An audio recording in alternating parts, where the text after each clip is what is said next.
5 brutal reasons $100,000 still leaves you broke. The financial trap? Stop scrolling. I need to ask you a brutally honest question. Have you ever felt financially cheated? I mean, you did everything right. You got the degree, you worked the late nights, and you finally hit that magical number, the $100,000 salary, the one goal that was supposed to solve all your money problems. But here's the twist, you still feel broke.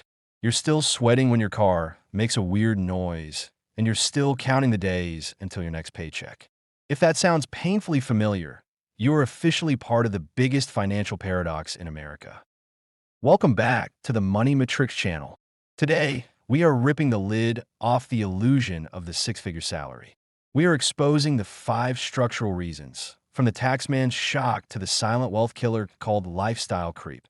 Why half of all high-income earners are actually living paycheck to paycheck. This isn't about being bad with money. This is about a broken system. You deserve to know where your money is going. Grab a drink, get comfortable, and let's dive into the 5 reasons why $100,000 isn't rich anymore. The insights we share today will completely change how you view your income. Let's start with a truth that is frankly shocking and completely flies in the face of what society believes. Nearly 50% of Americans who make over $100,000 annually are actively living paycheck to paycheck. We're talking about genuinely relying on the next deposit to cover basic living expenses. That's a massive disconnect between their impressive gross income and their disappointing net take-home pay. Reason 1. The tax burden and net income shock. The first, and perhaps most immediate, culprit is the often brutal reality of taxation. When you see that $100,000 headline number, you forget that it's simply the starting point. Federal income tax, state income tax, if applicable, local city taxes, FICA for Social Security, and Medicare. These are all non-negotiable cuts that turn your theoretical salary into a much smaller practical reality. Let's run a quick calculation. That $100,000 salary, depending on your deductions and location, often translates into a net income of only $60,000 to $65,000. That 35 to 40% reduction is massive. Consider a place like New York City.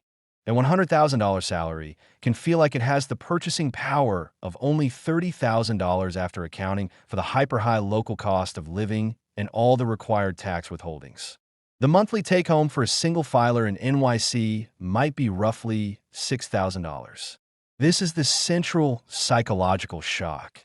The moment you finally reach that 6-figure milestone, a massive chunk of your additional income is immediately taken. You feel like you earn a huge raise, but the money that actually hits your bank account is far less impressive. You spent years grinding to earn $100,000, and the government instantly claims the first $35,000 or $40,000 before you even get to see it or budget for it. This immediate, significant erosion of income is your first major obstacle to feeling rich. Reason 2. Hyperinflated structural costs beyond taxes. The issue is that the basic non-negotiable costs of modern life have exploded. Let's paint a realistic picture of the monthly budget for that $100,000 earner in a desirable city. Housing. This is the elephant in the room. Securing a decent, safe apartment often requires $2,500 to $3,500 monthly. If your monthly take-home is $6,000, half of your paycheck is already gone just for shelter. Health insurance. Even with a good employer, monthly premiums and out-of-pocket costs can range from $400 to $800. Student loan debt. This is a major divider. Professionals who achieve 6-figure salaries often do so by acquiring advanced degrees, law, specialized engineering, MBA. Their payments are substantial, often falling between $1,000 and $2,000 per month. This isn't a luxury. It's the fee for entry into their career path. Childcare. For parents, this expense is often equivalent to a second rent. Monthly costs commonly range from $1,500 to $3,000, depending on location and age of the children. Now, add in the mandatory smaller expenses. $500 for groceries in an expensive city, $200 for utilities/internet, $150 for transportation, even for public transit/rideshare, and maybe $400 for dining out occasionally. The breakdown.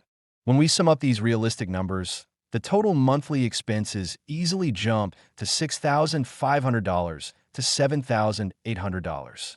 If you're only bringing home $6,000, you're mathematically operating at a monthly deficit. This isn't a failure of budgeting. It's a structural failure where the cost of living has outpaced the growth of a high salary. Reason 3. Inflation and the moving goalpost. The purchasing power of money is not static, and inflation has been aggressive. Your $100,000 today is not the same financial asset it was a generation ago. Look at the numbers. To have the same spending power that $100,000 had just 10 years ago, you need to earn roughly $132,000 today.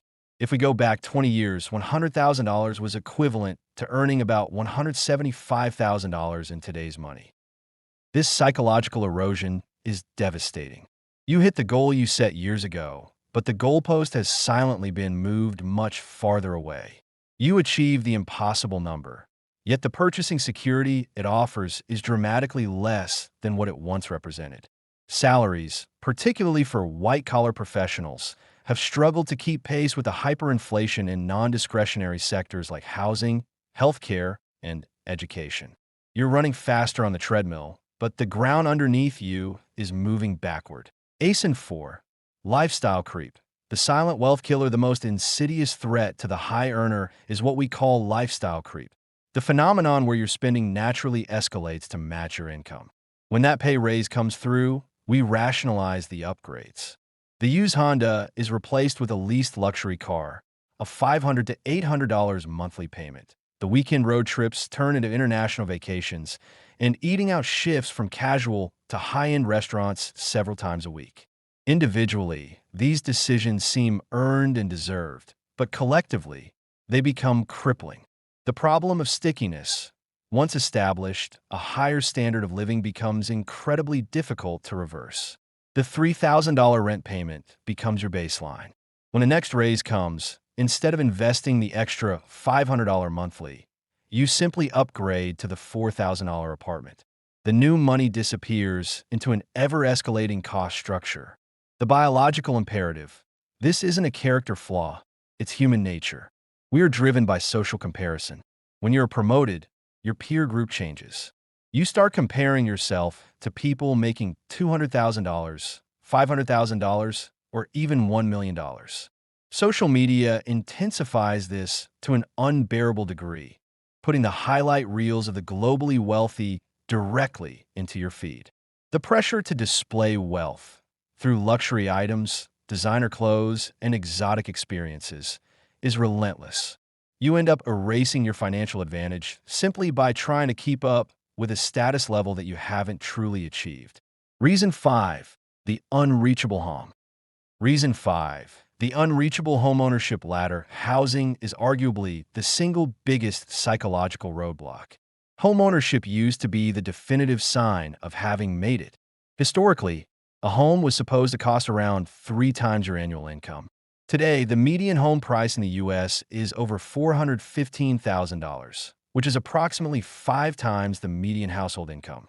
In desirable cities like San Francisco, Los Angeles, or Washington, D.C., prices are exponentially higher. The affordability crisis. For a typical 30-year mortgage on a median-priced home today, experts calculate you need an income of at least $126,700 just to cover the payments, insurance, and property taxes comfortably. This creates a bizarre cognitive dissonance.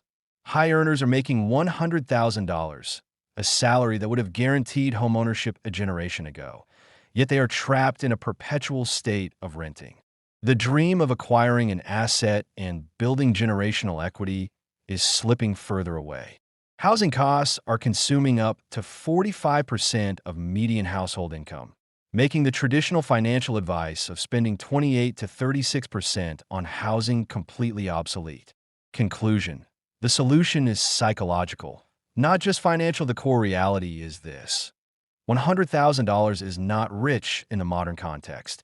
It's the new baseline for a comfortable upper-middle-class life, if you manage your finances perfectly.